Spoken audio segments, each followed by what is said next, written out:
eu quero falar com vocês hoje é sobre como atravessar a tempestade. Em primeiro lugar, nós temos que saber que nós estamos enfrentando. Se é vento, se é vendaval, se é furacão, se é enchente, nós temos que identificar o que está atravessando, o que nós estamos atravessando na nossa vida. Muitas vezes é apenas uma pedrinha num copo d'água e a gente faz uma tempestade, como as pessoas dizem. Poxa, você está fazendo uma tempestade em um copo d'água.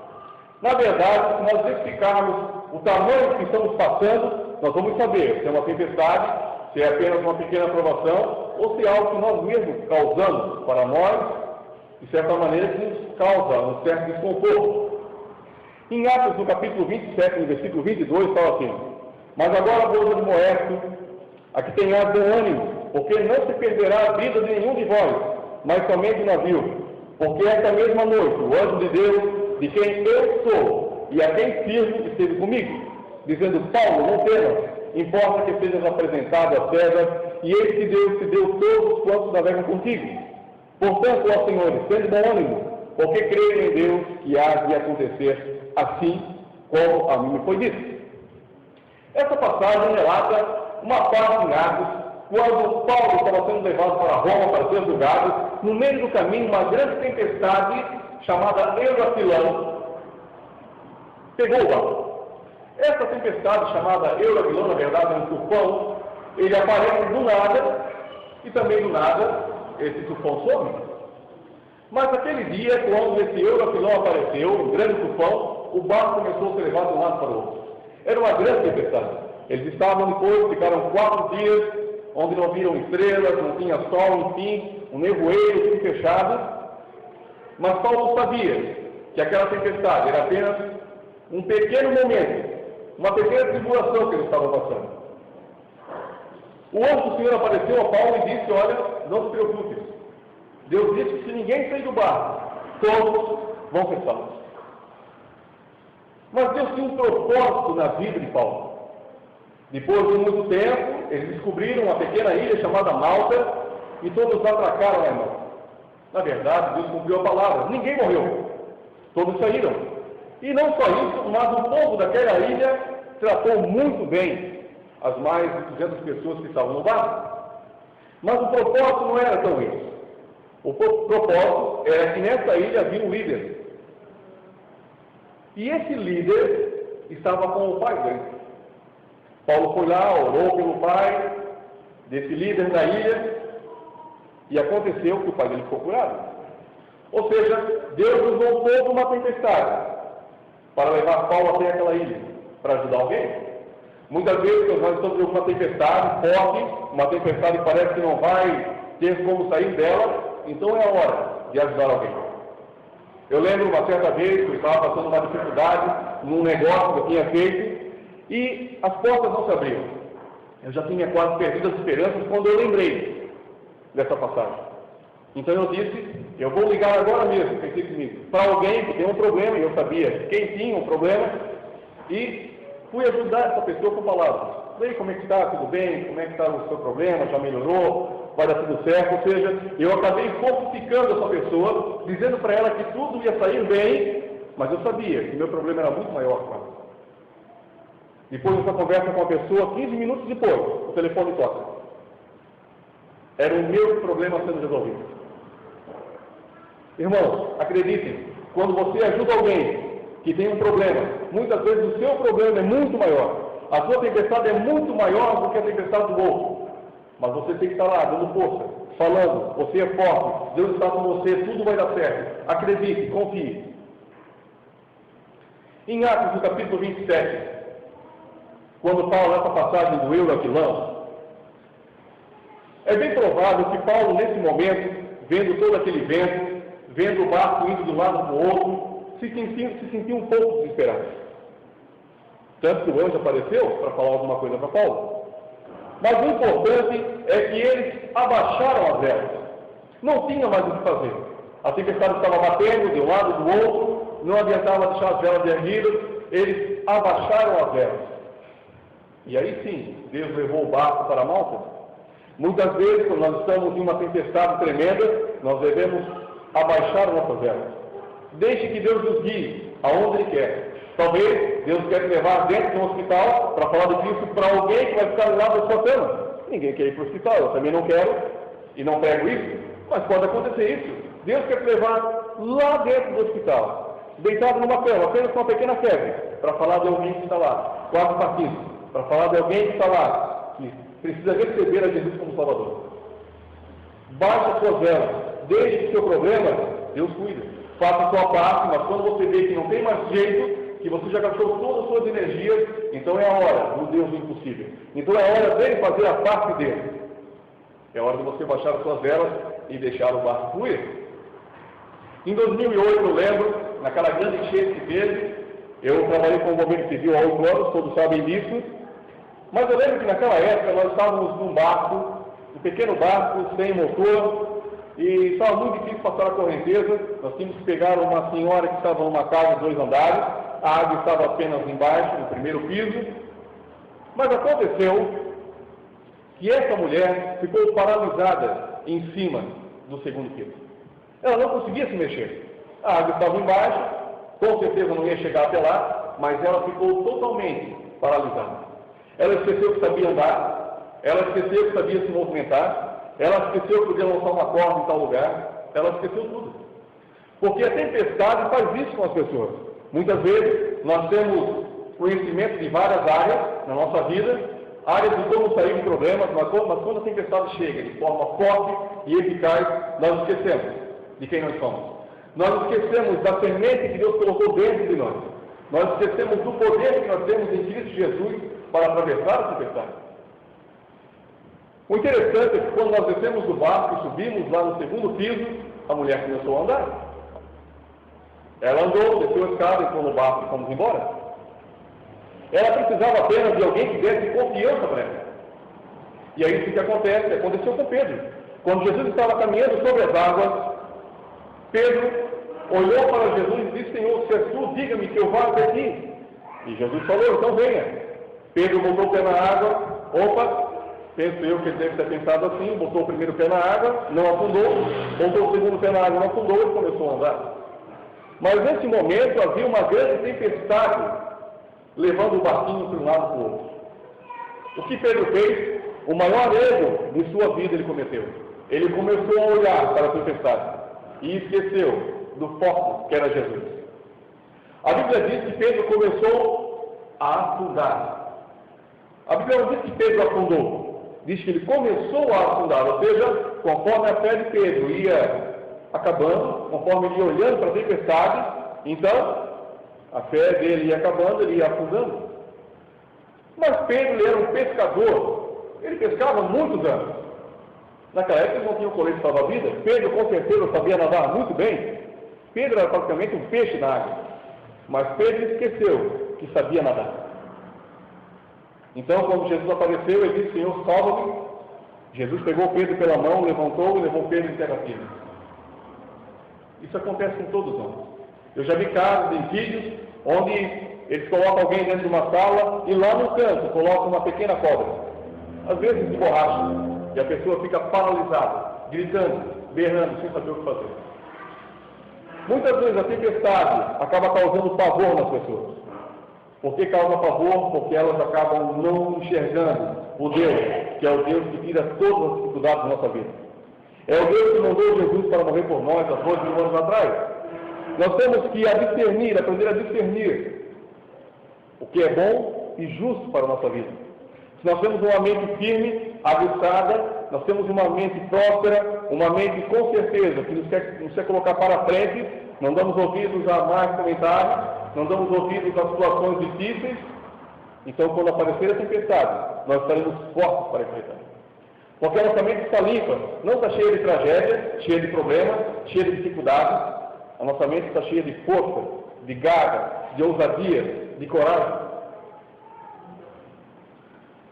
Muitas vezes nós acabamos desanimando de nossos sonhos, perdendo o melhor de Deus para a nossa vida, porque passamos muito tempo olhando para a tempestade. Mas Deus nos ensina a atravessar a tempestade. Jesus falou: no mundo tereis aflições, mas tenha bom ânimo, porque eu venci o mundo. Ele está dizendo: mesmo que você tiver uma tempestade tremenda, vem até mim. Eu venci o mundo, eu estou contigo, eu quero te ajudar, eu estou de braços abertos. Mas quando não somos fiéis com Deus, no sentido de acreditar que isso é possível, que Ele é um Deus grandioso, não é apenas um Deus que está aí num livro chamado Bíblia, mas sim um Deus que vive numa esfera sobrenatural, um Deus que vive no terceiro céu, um Deus que fez a terra, fez o mundo, fez tudo que existe no universo. Então nós sabemos que esse Deus é capaz de nos tirar de qualquer tempestade que existe. A Bíblia diz, em Hebreus 1:9, fala assim: amaste a justiça e odiaste a iniquidade. Por isso, Deus, o teu Deus, te ungiu com óleo de alegria, mais do que os teus companheiros. Deus nos deu o óleo da alegria. Quando Jesus fez isso, quando Ele fez essa obra, Ele colocou um óleo da alegria. Ele colocou a alegria dentro de cada um. Ela está lá. Essa alegria está lá dentro de cada um. Está escondida no coração. Às vezes precisa do que é apenas um estupim, uma fagulha para acender, para ativar essa semente de grandeza que existe dentro de nós. Existe um homem que todos conhecem, o famoso ex-lutador de boxe chamado Muhammad Ali, um grande lutador de boxe, um dos maiores que já passaram por essa terra. Existia um homem que era o treinador dele. Esse treinador dele plantava sementes de grandeza dentro de Muhammad Ali. Aquele lutador de boxe não era apenas mais um lutador de boxe, não. Ele tinha alguém que acreditava nele. Ele tinha alguém que treinava e acreditava nele. Algo importante que nós devemos aprender é que muitas vezes nós devemos plantar sementes de grandeza nas pessoas. O treinador de Muhammad Ali fazia o seguinte: ele pegava um pedaço de papel e escrevia o round que Muhammad Ali ia derrubar o seu oponente. Ele pegava um pedacinho de papel, colocava dentro da luva, sem Muhammad Ali saber, e ele ia para a luta. Às vezes ganhava antes, às vezes ganhava depois. Mas o importante é que essa semente de grandeza estava sendo colocada em Muhammad Ali. Alguém estava acreditando nele. Alguém sabia que uma grande tempestade estava chegando. Ou seja, o oponente dele estava chegando, mas esse alguém também sabia, esse grande treinador sabia, que se ele plantasse sementes de grandeza dentro desse lutador de boxe, muitas vezes ele venceria. E não é à toa que Muhammad Ali foi o melhor e o maior lutador de boxe de todos os tempos. Nós temos que aprender nas nossas dificuldades a também dar o nosso sacrifício de louvor. Quando nós temos uma grande tempestade vindo sobre nós, é bem fácil a gente desanimar e desistir de agradecer a Deus. Quando a coisa está boa, nós estamos felizes, contentes, alegres, tudo está dando certo, dinheiro no bolso, casa boa, carro novo, a família está indo muito bem. Então muitas vezes as pessoas acabam esquecendo de Deus. Muitas vezes elas até esquecem até de agradecer pelas coisas boas que têm. E quando vem a dificuldade, elas só pensam em pedir a Deus, mas nunca agradecer a Deus nas dificuldades. O sacrifício de louvor implica nisso, agradecer a Deus mesmo em suas tempestades. Quando você está com uma grande tempestade em sua vida, ou alguém da sua família, comece a louvar a Deus e agradecer. Senhor, te agradeço porque essa situação está passando, te agradeço porque eu sei que tu és um Deus grandioso e que já estás lutando as minhas batalhas, eu sei que estás abrindo um caminho onde não existe um caminho. Agradeça a Deus na sua dificuldade, agradeça a Deus nas suas tempestades, e Ele vai te levar para lugares que você jamais sonhou. Deus te tem nas palmas de suas mãos. Deus sabe quem nós somos. Deus sabe o potencial de cada um. Deus já colocou sementes de grandeza dentro de cada um de nós. Muitas vezes as pessoas acabam não encontrando essa semente de grandeza porque elas passam a acreditar no que os outros dizem. Elas acreditam, elas passam a acreditar que os outros dizem que elas não são nada. Acreditam que elas não têm capacidade para chegar a lugar nenhum. Muitas vezes nós temos um projeto grandioso para fazer, estamos empolgados com esse projeto, então você conta para a pessoa errada o seu projeto. E a pessoa vai dizer: infelizmente isso não vai dar certo, eu acho melhor você largar isso da sua vida e seguir em diante.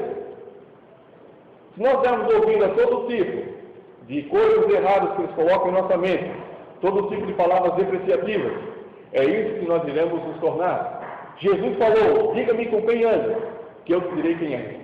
Se tu andas com pessoas fracassadas, pessoas tristes, desanimadas, Então é isso que você vai se tornar. Uma pessoa triste, fracassada e desanimada. Se você anda com pessoas que só falam em problemas o dia inteiro, reclamam de tudo e de todos, reclamam da sua vida, reclamam da sua casa com cupins, reclamam do seu carro que está apodrecendo, reclamam da falta de comida em casa, então prepare-se, porque você nunca vai ter o melhor de Deus. Agora, quando você tem a sua casa podre, caindo nos pedaços, cheia de cupins, o seu carro quebra toda semana, os seus filhos muitas vezes não estão no caminho, às vezes falta alimento em casa, mas apenas com aquele pedacinho de pão e aquele pedacinho de linguiça muitas vezes, você acaba agradecendo a Deus porque Ele está fazendo em sua vida, então Ele vai te levar para lugares altos. Eu sei de casos que as pessoas nunca conseguem construir uma casa, porque eles estão sempre reclamando da casinha pequenininha e com cupim. Mas aquilo é o que Deus te deu para agora. Agradeça a Deus por aquilo. E aí sim, se Ele vê que você está feliz com esse pequeno presente que Ele te deu, então Ele vai te dar um presente maior. É assim que Deus faz. Nós, muitas vezes, queremos ter a nossa própria justiça e esquecendo o foco de quem é realmente o nosso Senhor e Salvador Jesus Cristo, que Ele fez por nós. Jesus apenas não nos salvou. Ele nos equipou para seguir adiante. O nosso Deus não é apenas um Deus que nos salvou, Ele é muito mais além disso. É um Deus que nos dá muito mais do que tudo aquilo que pedimos ou pensamos. Um Deus que nos coloca em lugares onde nós jamais imaginamos estar. Mas se nós continuarmos olhando para o passado, apenas para as coisas que não conseguimos, então com certeza nós nunca conseguiremos as coisas que nós queremos. Quando você olhar para o passado, lembre-se quantas coisas Deus te deu. Quantas coisas Deus colocou em sua vida, colocou a sua esposa, colocou a sua família. Ah, mas a minha família não é tão boa. Não tem problema, Ele te deu uma família. Você não veio do nada, alguém te colocou aqui nessa terra. É isso que Deus faz. Quando você agradece a Deus, mesmo na dificuldade, quando você agradece a Deus, mesmo pelas pequenas coisas que você tem, então com certeza você vai ao lugar mais alto. Em Daniel, no versículo 6, no capítulo 16, fala assim, diz, e falando o rei, disse a Daniel, o teu Deus, a quem tu continuamente serves, esse me livrará. Nessa passagem, em Daniel, no capítulo 6, aconteceu que eles não podiam orar. Foi abaixado um decreto onde ninguém podia se prostrar para outro Deus, apenas para o rei da época. Mas Daniel, ele era um homem forte, ele era um homem que acreditava e tinha convicção de quem era esse Deus. Aconteceu que Daniel se prostrou para orar para o nosso Deus, e a janela estava aberta e as pessoas viram. E foram lá e falaram, olha, Daniel estava lá orando, e foi baixado um decreto onde ninguém podia orar. Pegaram Daniel e levaram para a cova dos leões. Esse era o veredito. Aquele que desobedecesse a lei teria que morrer. Daniel foi colocado dentro daquela cova. Ele estava lá, fica imaginando Daniel com aqueles leões. Talvez não era só um, devia ter mais leões, que a cova dos leões, não a cova do leão. Os leões lá, e quando Daniel chegou, eu tenho a certeza que Daniel não olhou para os leões. Daniel olhou para o Deus Todo-Poderoso, aquele em quem ele confiava, e nunca desistiu de confiar. O importante nessa passagem também é que o rei era um amigo de Daniel. Mas o rei tinha que seguir o decreto, porque senão a própria autoridade do rei iria cair nos carros. Mas o rei sabia que mesmo que Daniel estava orando para o Deus dele, o rei sabia que o Deus de Daniel era o Deus que iria livrá-lo dos leões. Muitas pessoas não acreditam no Deus que você crê. Muitas pessoas não estão interessadas em crer no Deus que você crê. Mas elas vão reconhecer na sua vida que esse Deus está fazendo grandes coisas pela sua vida. Elas vão reconhecer que esse Deus que você crê é um Deus diferente. É um Deus que está fazendo a diferença na sua vida, mesmo nas dificuldades, mesmo nas grandes tempestades. Eles irão ver e dizer, Ele tem algo diferente, o Deus que Ele cria é diferente, porque as coisas estão muito difíceis para eles, mas eles estão sempre sorrindo, estão sempre felizes, e é uma questão de tempo, até que você saia da sua situação. É uma questão de tempo, até que Deus te coloque em lugares de destaque.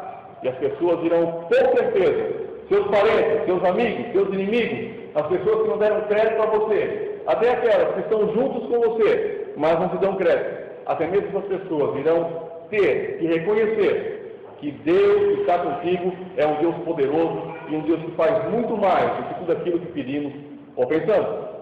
Muitas vezes você tem um salário que mal você consegue se manter. E o seu amigo muitas vezes tem um salário exorbitante. Mas a diferença é que o seu amigo não crê nesse Deus que você crê. E com o pequeno salário que você tem, você consegue construir uma casa, ter um bom carro, sustentar a família, passear e ainda ofertar na igreja. E muitas vezes aquelas pessoas que ganham muito dinheiro, porque não conhecem esse Deus, vivem sempre em dificuldades, vivem sempre em problemas, não conseguem se manter, sempre endividados, sempre enrolados. Por quê? Porque eles desconhecem o Deus que você conhece. E eles olham para a sua vida e dizem: mas como pode? Ele ganha tão pouco, como é que ele consegue fazer tanta coisa? Porque você tem um segredo, que é Jesus em sua vida. Jesus faz multiplicar o seu dinheiro de uma maneira que você não conhece. Jesus te dá uma casa que você olha hoje e diz: eu não tinha condições de fazer essa casa, hoje eu não tenho, foi Deus que me deu. A obra que Jesus fez naquela cruz foi completa. Uma obra que te salvou e uma obra que te deu toda a capacidade de você seguir adiante. Nós não somos uma falha aqui nessa terra, nós não somos algo que Deus colocou aqui errado. Não, nós somos tudo que Deus diz que nós somos. Focados, ungidos, fortes, prósperos, corajosos. É isso que nós somos. A mídia diz que nós não somos nada, a mídia diz que está vindo gripe, a mídia diz que está vindo isso, a mídia diz que a violência aumentou, a mídia quer colocar todo tipo de medo em sua mente. Eles querem te controlar pelo medo. Porque quando eles começarem a divulgar que você é livre em Cristo, então sim, eles estarão correndo perigo. Porque você saberá identificar quais os programas que você vai ver na televisão. Você vai entender qual o lixo que poderá contaminar a sua vida. E você vai dizer: não, muito obrigado, esse lixo eu não quero, esse lixo das 6 eu não quero, o lixo das 7 eu não quero, e o lixo das 8, 9 também eu não quero. Porque isso vai contaminar a minha vida. Esse lixo, quando entra dentro de nós, eu sempre digo isso, ele é obrigado a sair. Nenhum lixo fica dentro da pessoa, esse lixo tem que sair. Ele sai em forma de depressão, ataque cardíaco, tristeza, fracassos, uma vida toda atrapalhada, porque deixamos essa pequena mente se poluir com todo tipo de coisas ruins. Nós temos que entender que esse Deus que nós servimos é um Deus de bondade, um Deus que limpa a nossa mente, um Deus que nos coloca em lugar de destaque, mesmo aqui nessa terra. Um dia estaremos lá em cima, com Jesus nos céus. Lá é um lugar celestial, lá é diferente. Apóstolo Paulo, quando esteve lá, no terceiro céu, ele disse isso, em uma visão que ele teve. Ele disse, quando esteve lá, disse que ouviu palavras inefáveis, que não é lícita ao homem ouvir. Palavras que não é lícita, que o homem não pode ouvir as palavras que ele ouviu lá, de palavras tão graciosas e tão belas. Espere que um dia você estará lá, ouvindo essas palavras inefáveis que Paulo ouviu. Continue acreditando em Deus, continue firme, orando, tendo fé. Fale isso para as pessoas, a tempestade pode estar chegando, esteja preparado. Você pode estar na tempestade, esteja preparado, e talvez você já passou pela tempestade. Mesmo assim, continue preparado, esperando que Deus tem sempre o melhor para a sua vida. Quem criou essa palavra hoje, diga amém. Vamos orar?